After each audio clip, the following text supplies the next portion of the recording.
जय, सतनाम पिता की जय जय, अमरदास बाबा की जय होए, बालक दास गुरु गोसाई की जय। प्रेम से बोले संत समाज की जय।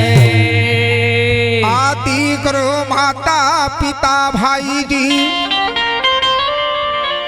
सृष्टि रचना जहान, पाना पोसा जगती को गाय, जिनको है प्रथमा प्रणाम। गुरु हमारे परमात्मा भाई जी, संत हमारो जी, रोम रोम माँ पोही गयोगा, के जस माखन तस घी। हे गुरु घासीदास बाबा जी, आपको ही आना होगा। हे गुरु घासीदास बाबा जी, आपको ही आना होगा। भरे सभा में आके बाबा जी, भाई लाज को बचाना होगा। गुरु घासीदास बाबा जी के वंदना, गुरु घासीदास बाबा जी के वंदना, अमरदास को प्रणाम। बालक दास गुरु तोहिला सुमरा भाई हो, जहाँ से था हो सबका। माता पिता भाई बंधु हो, बाबा जी के चौका मंगल भजन आरती हो थे। वही कहे संत जी मन, ना मैं पंडित कवि कहाऊं, ना मैं पंडित कविता कहाऊं, मत अनुसार बाबा के गुण गाऊं। काबर आपे मन के मैं बच्चा आऊं,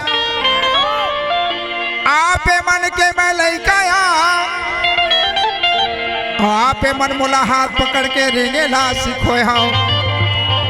एक सिद्धि कथा में आता पिता भाई बंधु हो, गाना में बजाना में बोली में भाषा में वाणी में कहानी में कोई प्रकार के गलती हो जही माता पिता भाई बंधु हो, तो अपने पुत्र समझ के क्षमा करी हो। प्रेम से बोलो गुरु घासीदास बाबा की जय हो। बंदत हवा गुरुदेव, बंदत हवा सतनाम पिता, बंदत हवा तो बंदा घासीदास तोला, सुमरा हो सतनाम तोला। बंदा हो घासीदास बाबा, सुमरा हो सतनाम पिता। ये हो बंदा घासीदास तोला, सुमरा हो सतनाम तोला। ये बंदा हो सतनाम तोला, सुमरा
गुरु घासीदास बाबा की की जय। हाँ, हमारे घर वाले मैया आए और बाबा जी की आरती के लिए आए जाए। दीप है, आरती सजे हुए तैयार है, दीप जलाना है, परम पिता जी की आरती करना है।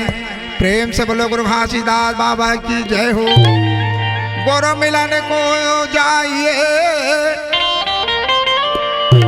गुरु मिलन को जाइए कि तजमाया अभिमान। जाओ जाओ गुरु पग आगे बढ़े भाई जी, तब कोटि ने आज्ञा समान। अगिन जोत एक जोत है, अस्थर थी रहे नीर। सात खंड नौ दीप मां परम पिताजी, एक सतनाम है चीत। संझा के सुमर आरती ज्योति दीपक देहु जलाए। मैं सुमर सतनाम पुरसला भाई हो, तब अलग पुरस निर्माण। प्रेम से बोलो गुरु घासीदास बाबा की जय। बाबा बैठे हवा आसन लगाए,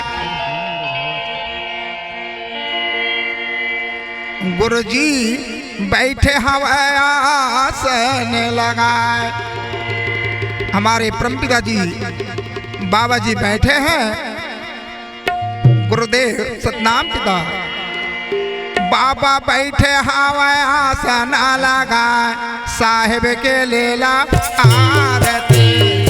बैठे हवा आसन लगाए, साहिब के लेवा आरती। गुरु बैठे हवा आसन लगाए, साहिब के लेला आरती। बाबा बैठे हवा आसन लगाए, साहिब के लेवा आरती। साहिब के लेला आरती हो, गुरु के लेला आरती। साहिब के लेवा आरती हो,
सरेरा माचे गया रते निरागुण सारे हाँ नेरा गुण सरेरा गा नेरा गुण सरेरा निरागुण सारी रागा निरागुण सारे ये हो आरती गावे संता माती धीरा साहेब के लेला आरती बाबा बैठे हवाय आसना लगाय साहेब के लेवा यार ये गोरो बैठे हवा आसना लगा साहेब के लेला आरती बाबा बैठे हवाय आसना लगाय साहेब के लेवा यार दे हाँ छाटे आते छया दरसना पावे छाय दादा सनगा ले दरसना पावे गा दरसना पावे दर्शन गावा दर्शन गा हाँ लखा चौरासी जे के बंधना छोड़ावे साहेब के लेला आरती बाबा बैठे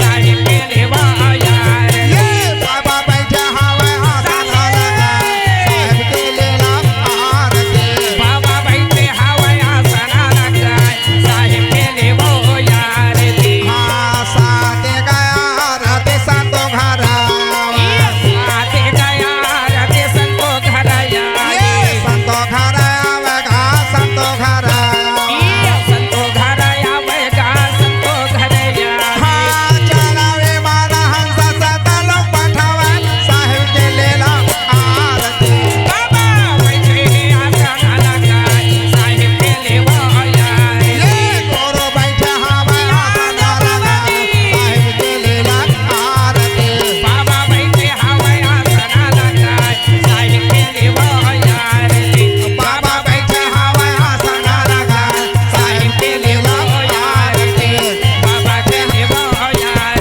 दे साहेब के लेला आरती बाबा के लेला आरती बाबा के लेला आरती प्रेम से बोलो गुरु घासीदास बाबा की जय जय। प्रणाम कर बेटा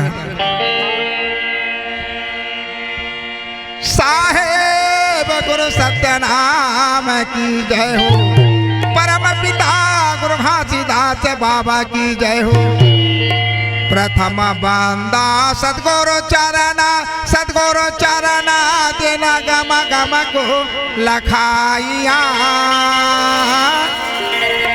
गुरु ज्ञान दे प्रकाश कर पट खोल दरस दिखाइया जही विधि सोर जैसो कृपा सो पाइया कहा मोरते या मेरा सोरती जहाँ जाई समाई कृपा सिंधु दीन दयाल है दिले पावही भेद तहे प्रकार चिन्हे तहा बिना ब्रज कर बिछे और बिना शब्द के नाम और बिना शब्द के रहन सहन और ज्योति उन्हें समान रायसन उतराई जैसे फूलगा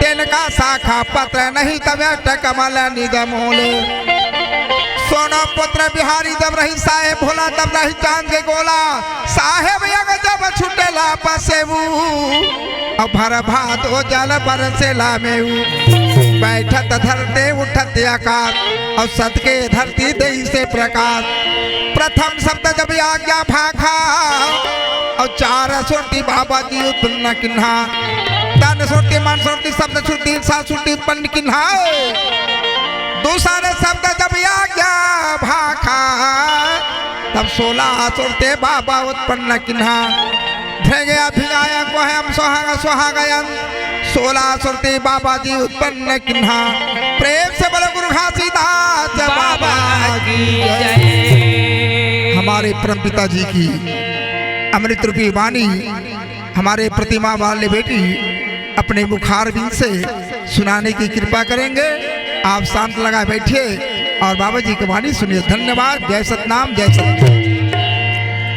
बोलिए सतगुरु देव की जय जय। बोलिए सत्यनारायण धर्म की जय। बोलिए गुरु अमरदास बाबा की जय। बालदास सगर दास गढ़िया दास बाबा की जय जय जय। जय। माता अमरावती पिता महंगोदास बाबा घासीदास सतीश पुरंगार मोती प्रतापपुरी राधा राय मैया की जय। यहाँ के सर्वदेवता की जय। जय। अपने अपने गुरु माता पिता की जय। जय। घासीदास के वंदना वंदना घासीदास के वंदना की अमरदास प्रणाम पाल के दास गुरु जो सुमरे भाजी जहाँ से था हुआ सबका जय। आसन बंदो सिंहासन बंदो गुरु जी के पास आसन बंदो सिंहासन बंदो गुरु जी के चारों गुरु के चरण बंदा भाई बैठो जोते पोरा से के छा बोली सहोत्रा मैया की जय। संत समाज हाँ आज समय की अच्छा सतनाम की चौक आरती ला या मैया सुने बर याद भुलाहू झार ओहो एक गांव की मोर माता पिता भाई बंधु संत सभा आहा लइका सियान जय हो सब लो प्रतिमा वाले करबला जय सतनाम साहिब सतनाम साहेब सतनाम सब लो चौक आरती में सुने बार झारा झारा नहीं होता है निमंत्रण है कहे चलो मैया। भाई आहा धन भोला हो सोने पर चलिया हो ना धन भोला हो सोने पर चलिया हो ना छन भोला हो सोने पर चलिया होना संतो बोल सोने पर चलिया होना ये धन भोला हो सोने पर चलिया हो ना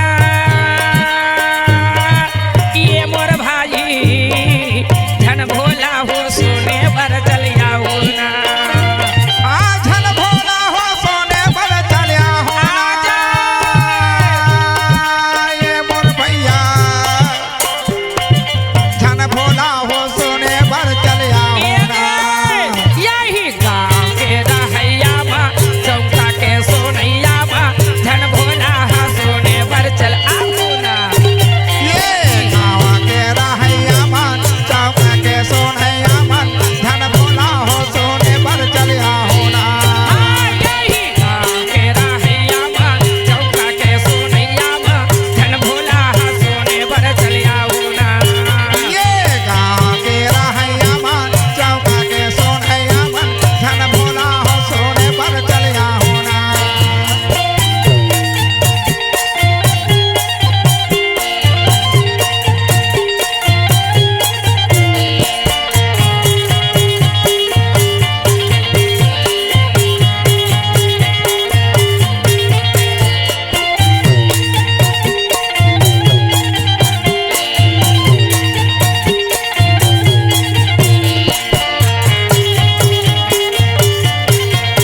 जय जय। निराकार में सतनाम है, हरे हरे। आज वो जगह में सतनाम सोचे जी, मन में विचार करे भाई वावा, आज सतनाम पिता मन में विचारेगा, विचार करे भाई हो। सतनाम निराकार में है, विराजमान है। आज सतनाम सोचे मोला ये विस्तार चाहिए, चाहिए कहे परमपिता, आज ये संसार में मोला संतान चाहिए। परमपिता जी सोचे भाई। रानी भैया कहो भैया, सत्य के आधार से जय हो। सत्यनाम पिता आज इस समय का रचना करे है। अच्छा बात। आज इस समय मन में इच्छा सत्य विचार करके जी आया भाई का, देखो याद जल को सतनाम प्रथम बनाए है। बनाए रागी आओ, जल दीवाने जय हो। आज सतनाम कहे कैसे पहली बोला ये समय की आज जी तो रचना होवे करे, रचना हो ही कहे, मगर प्रथम वो कर्मन के लिए व्यवस्था चाहिए। अच्छा भाई का, आज ये समय बोला जल चाहिएगा, चाही कहे मैया, जल है ये संसार में जीवन है भाई। आधारे कहे मैया। प्रथम सतनाम पिता हो, आज ये सत्य के आधार से जल को तैयार तैयार करे करे है। कहे, आज ये समय जल को तैयार करे। वाह वाह वाह वाह वाह। अब जल तैयार करने के बाद जय हो। सतनाम कहे का बोले, जब मैं जीव जंतु तैयार करूँ ना, तैयार करो मैया, तो ये जीव जंतु मन जल में कैसे खड़ा हुई कैसे रही है कहे भाई। का बात? हो, अगर जल में अमर खड़ा हो तो सब बहा के चले जा है। चले जा है कहे, एक से थी सतनाम पिता, वाह वाह भाई गए, आज ये धरती माता को तैयार करे जी, तैयार करे सतनाम पिता धरती माता को तैयार तैयार करे। करे भाई। सतनाम पिता ये भाई, हरे हरे। ये मानो जी के खड़ा करे के लिए जी या आज ये समय धरती को खड़ा कराए है। हाँ हाँ हाँ भैया, ए बाबा जी कहे। पानी पर महाला बना ये पूरा सब पिता, पानी पर महाला बना